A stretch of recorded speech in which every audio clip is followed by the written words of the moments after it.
حضرت عمر رضی اللہ تعالی عنہ تشریف فرما تھے اپنے دربار میں، تو ایک صاحب آئے اور کہا یا عمر لا تنسا موتک، عمر اپنی موت کو نہیں بھولنا۔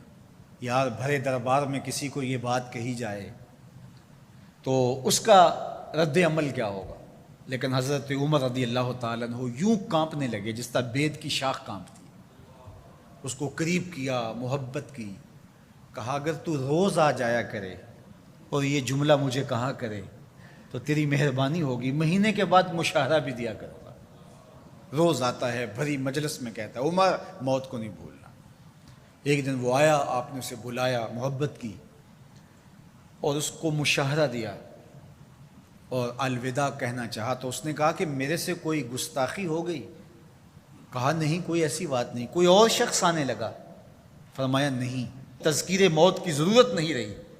فرمایا نہیں، ایسی بھی کوئی بات نہیں۔ تو پھر مجھے چھٹی کیوں دی جا رہی ہے؟ تو حضرت عمر رضی اللہ تعالیٰ عنہ رو پڑے، داڑھی پہ ہاتھ رکھا، ایک بال الگ کیا، کہا یہ دیکھ میری داڑھی میں سفید بال آ گیا، اب تیرے آنے کی ضرورت نہیں ہے، یہ بال ہی مجھے موت یاد کرواتا رہے۔ ہماری تو پوری داڑھی بھی سفید ہو جائے نا۔ میاں صاحب بولے ہڈیاں کمبن گوڈے کھڑکن تے اڑ گیا لک تیرا، ہڈیاں کمبن گوڈے کھڑکن تے اڑ گیا لک تیرا، اجے بھی بدیوں باز نہ آئیں جیو مرد دلیرا، فما اصبرہم علی النار۔ اللہ قرآن مجید میں فرماتا ہے لوگوں کا آگ پر کتنا حوصلہ ہے، کتنی ڈٹائی سے، دلیری سے کہہ دیتے ہیں یہ جہاں مٹھا اگلا کس نے ڈٹھا۔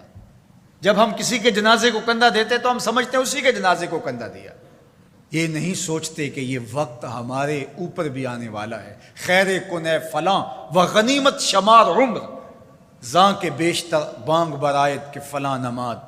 شیخ سعدی فرماتے ہیں کہ اے صاحب نیکی کر لے اور غنیمت شمار کر اس عمر کو، اس سے قبل کہ تیرے لیے بھی اعلان ہو جائے کہ فلاں بھی چلا گیا۔ پہلے تو سپیکروں میں اعلان ہوتا تھا، فیس بک پہ خبر آتی ہے فلاں بھی چلا گیا، فلاں بھی چلا گیا۔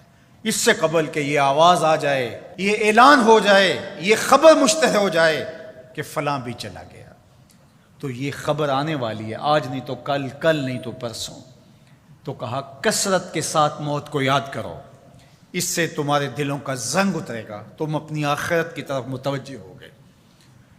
اور دوسری بات ارشاد فرمائی وَتِلَاوَةُ القرآن، اور قرآن مجید کی تلاوت کرو۔ قرآن مجید کی تلاوت اگر تمہاری زندگی کا معمول بن گیا تو تلاوت ایسا نور ہے جو دلوں کے زنگ اتار دیتا ہے اور اللہ کی معرفت کا رنگ چڑھا دیتا ہے۔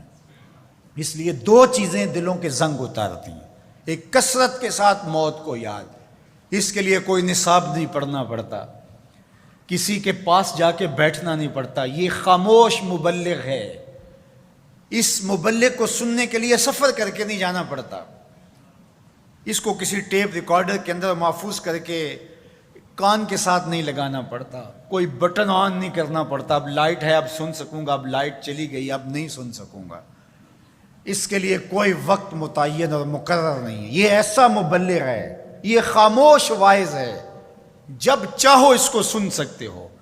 تو کثرت کے ساتھ موت کو یاد کرنا یہ تمہارے لیے دلوں کے زنگ اتارنے کا سبب۔ اور دوسری چیز ارشاد فرمائی تلاوت القرآن، اور قرآن مجید کی تلاوت۔ جب قرآن مجید کی تلاوت معمول زندگی بن جاتی ہے تو دلوں کے زنگ قرآن مجید اتارتا ہے۔ اس سے بہتر دلوں کو پاک کرنے والی اور چیز ہو کیا سکتی ہے؟ اللہ کا کلام ہمارے پاس موجود ہے۔ اس وقت کسی امت کے پاس، کسی قوم کے پاس منزل من اللہ کتاب اصلی صورت کے اندر موجود نہیں ہے۔ تحریف راہ پا گئی، لوگوں نے کتابوں کے اندر اپنی خواہشات کو شامل کر دیا، مشکل چیزیں نکال دی، ان کے اندر بہت گڑبڑ کر دی، لیکن قرآن مجید کسی زیر اور زبر کے تغیر کے بغیر صدیوں قبل جو سینہ محمد صلی اللہ علیہ وسلم پہ نازل ہوئی تھی آج بھی اسی طرح موجود ہے۔ ایک زیر اور زبر کا فرق بھی نہیں ہے، یہ ایک یقین ہمارے ساتھ جڑا ہوا ہوتا ہے کہ یہ ہمارے رب کا کلام ہے، یہ ہمارے محبوب کریم کے سینہ انور پہ اترا تھا، یہ اس کتاب کا اعزاز ہے۔ تو کہا کہ اس کتاب کی کثرت کے ساتھ تلاوت کرو، تمہارے دلوں کا زنگ اتر جائے گا اور اللہ تعالیٰ جل شانہ کی معرفت کا رنگ تمہیں نصیب ہوگا۔